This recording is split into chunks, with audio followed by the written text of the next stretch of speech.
So I really like your house. I saw that you are asking for $1.5 million for this house. Will you accept $1.2 million?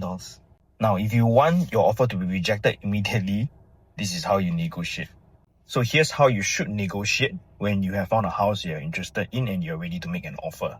So the first thing is, please don't lowball or get aggressive during the negotiations. This is not carousel.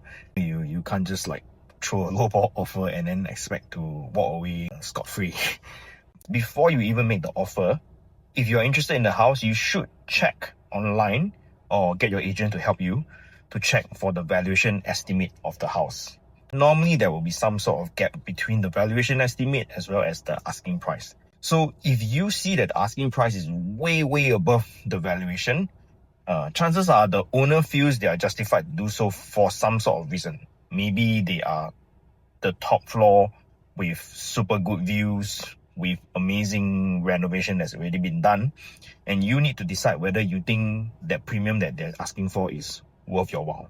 So if you viewed the house and you think, no, this is like a bad facing, it's hot and bad renovations, it's not worth paying the price that they're asking for, then I would say you may not even want to consider offering for this house. Then I would say that you should approach the unit with some caution because the seller seems to have some sort of unrealistic expectation for their house. Now, let's say you proceed to make an offer. Here's how I would do it. Number one, it always pays to be nice. There is this FBI negotiator who has this amazing quote. He says, never be rude when you want something from someone else. I once actually represented a buyer and we managed to convince the seller to sell the house for almost $50,000 below valuation. Now, how I did it was, I knew that the owner wanted X amount of dollars, right? And I knew my buyer only had a budget that is about $50,000 short. So I went to the seller.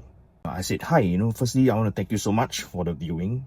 My buyer really loved your house, right? And my buyer was really kind and really polite during the viewing as well.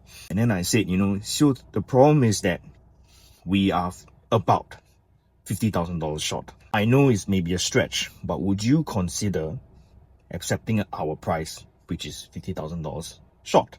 So I make them feel like I'm asking something that is a bit of a stretch for them to accept, right? So they understand and they get that I understand. After a bit of back and forth, they decided to accept our offer. Of course, it's because like timelines worked out, but the point is that because the whole negotiation was pleasant, we were able to push the deal through. So I hope that helps.